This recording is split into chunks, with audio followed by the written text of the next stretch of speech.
Welcome to ETV. నేను మీ నిర్మల. మరి మనకు తెలంగాణ రాష్ట్ర ముఖ్యమంత్రి అయినటువంటి సీఎం రేవంత్ రెడ్డి గారు నిన్న కోర్టులో హాజరు కావడం కూడా జరిగింది. ఈ కోర్టులో ఎందుకు హాజరయ్యారు అనే విషయం పైన చాలా మందికి కొన్ని అనుమానాలు. అంటే అప్పటి నుంచి ఇప్పటి వరకు కూడా ఓటుకు నోటు కేసులోనే తను హాజరయ్యారా అంటే ఆ ఒకటే కాదు, ఇంకా ఉన్నాయి. హాజరైనప్పుడు కూడా అక్కడ ఏం జరిగింది అంటే కూడా కోర్టులో నిన్న తన స్టేట్మెంట్ అంతా కూడా మరి న్యాయస్థానం అక్కడ తన స్టేట్మెంట్ ని రికార్డ్ చేసుకొని పంపించడం జరిగింది. అసలు ఏం జరిగింది ఏంటి అని కూడా మీకు చూపించే ప్రయత్నం అయితే చేస్తాను. ఏంటంటే ఇప్పుడు రేవంత్ రెడ్డి గారు కోర్టుకు వెళ్ళారు అనడానికి కూడా మీకు ఒక వీడియో ప్లే చేసి చూపిస్తున్నాను.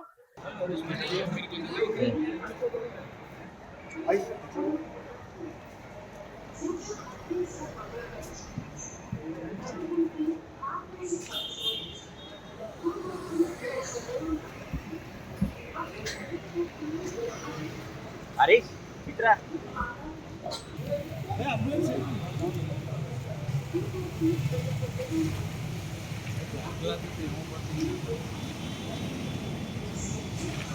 విషయంలోకి వెళ్తే ఏంటి, ఎందుకు రావాల్సి వచ్చింది కోర్టుకి, ఏ అంశాలు చూసుకున్నట్లయితే నేషనల్ హెరాల్డ్ కేసులో CM Revanth Reddy young India సంస్థకు విరాళాలు ఇస్తే పదవులు ఇప్పిస్తానని రేవంత్ రెడ్డి ప్రలోభ పెట్టాడని ఛార్జ్ షీట్ లో పేర్కొన్న ఈడీ.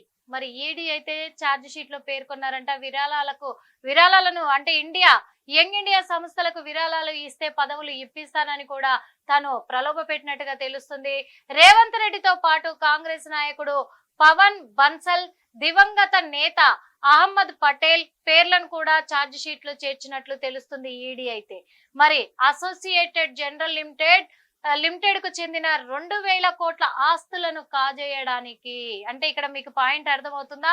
అసోసియేటెడ్ జనరల్ లిమిటెడ్ కు చెందిన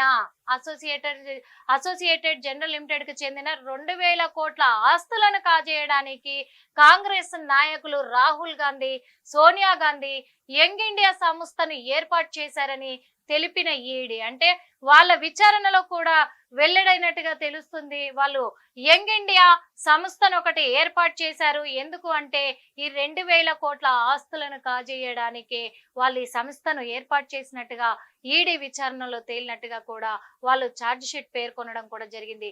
యంగ్ ఇండియా సంస్థ ఏర్పాటుకు 2019 నుండి 2022 మధ్యలో విరాళాల రూపంలో డబ్బులు వసూలు చేసి పదవులు ఇప్పిస్తామని రేవంత్ రెడ్డి ప్రలోభ పెట్టాడని ఛార్జ్ షీట్ లో పేర్కొన్నారు ఈడీ సంస్థ అయితే.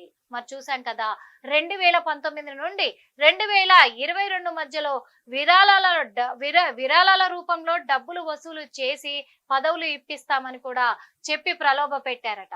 మరి సాక్షులను విచారించిన తర్వాతనే రేవంత్ రెడ్డి పేరును ఛార్జ్ షీట్ లో చేర్చామని, అంటే ఇక్కడ సాక్షులను కూడా విచారించినాకే అక్కడ ఛార్జ్ షీట్ లో పేర్కొనడం జరిగింది. మరి సీఎం పేరు అందులో ఛార్జ్ షీట్ లోకి వస్తుంది అంటే అంత ఈజీగా ఎవరు చేర్చరు కదా. అందులో ఈడీ సంస్థ అనేది చాలా ఎంక్వైరీ మొదలు పెట్టిన తర్వాతే, విచారణలన్నీ పూర్తయిన తర్వాతే దేని మీదైనా యాక్షన్ తీసుకుంటుంది.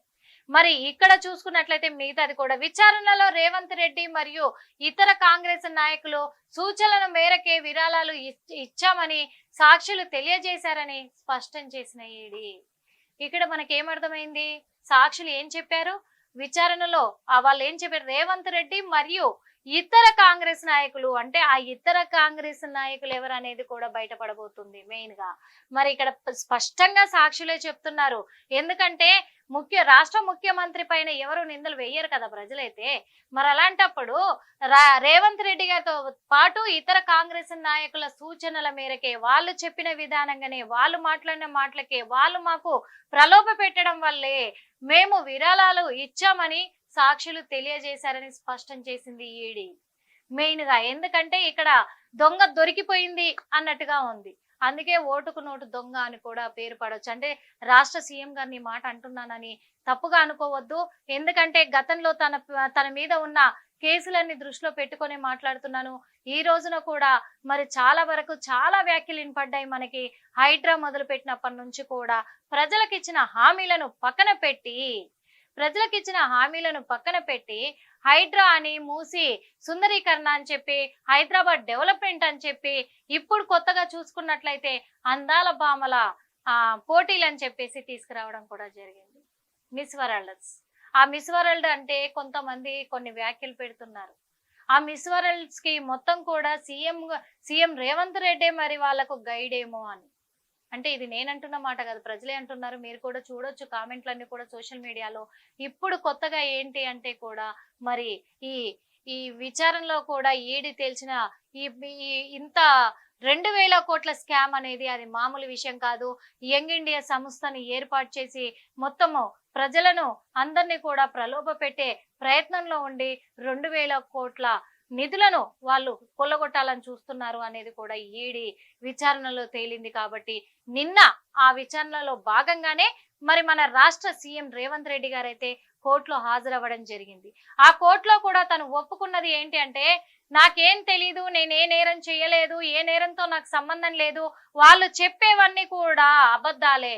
అంటే అక్కడ సాక్షులు చెప్పేవి అబద్ధాలే, ఈడీ సంస్థ చెప్తున్నది అబద్ధాలే, పోలీసులు చెప్తున్న ప్రతిదీ కూడా అబద్ధమే, నా మీద అన్ని కల్పించి చెప్తున్నారు, నాకు ఎలాంటి సంబంధం లేదని అక్కడ స్టేట్మెంట్ ఇచ్చి వెళ్ళిపోవడం కూడా జరిగింది. అంటే దీన్ని ఏ విధంగా తీసుకోవాలి అనేది ఇప్పుడు కోర్టు అయితే విచారణ మొదలు పెట్టింది. ఎందుకంటే ఈ స్టేట్మెంట్ అంతా కూడా రికార్డ్ చేసుకోవడం జరిగింది. ఆ రికార్డుని దృష్టిలో పెట్టుకొని ఎంక్వైరీ మొదలు పెట్టి మరి విచారించే అవకాశాలు కూడా ఉన్నాయి. కాబట్టి మళ్ళా వచ్చే నెల అంటే జూన్ 12వ తారీఖుకి విచారణను మరి అక్కడికి పోస్ట్ పోన్ చేయడం కూడా జరిగింది. అంటే వాయిదా వేసింది కోర్టు అని అయితే చెప్పుకోవచ్చు. వాయిదా వేసింది కోర్టు అంటే కూడా 12వ తారీఖున కూడా మళ్ళీ సీఎం రేవంత్ రెడ్డి గారు కోర్టుకు రాబోతున్నారు. మరి ఆ లోపల కూడా ఇంకా సాక్షులు ఉన్నారు కాబట్టి ఆ సాక్షులను కూడా విచారించే అవకాశం ఉంది. ఇంకా కొన్ని విషయాలు బయటికి తీసుకొచ్చే అవకాశాలు ఉన్నాయి. అంతేకాదు మరి మన ముఖ్యమంత్రి రేవంత్ రెడ్డి గారితో పాటు కొంతమంది కాంగ్రెస్ నేతలు ఉన్నారు. ఇంకా సాక్షులే చెప్తున్నారు కదా మనకి. అంటే ఇంకా కొంతమంది నాయకులు కూడా వాళ్ళు చెప్పిన మాటల్ని బట్టి వాళ్ళ సూచనల మేరకే మేము ఇక్కడ ఇచ్చాము విరాళాలు అని చెప్పేసి కూడా చెప్తున్నారు. అంటే వాళ్ళ సూచనలు ఉన్నాయంటే అందులో భాగం వాళ్ళకు కూడా ఉన్నట్టే కదా. ఆ కాంగ్రెస్ నాయకులు ఎవరు అనేది కూడా వాళ్ళను కూడా బయటికి తీసుకొచ్చే ప్రయత్నంలోనే ఉంది ఈడీ అని చెప్పొచ్చు.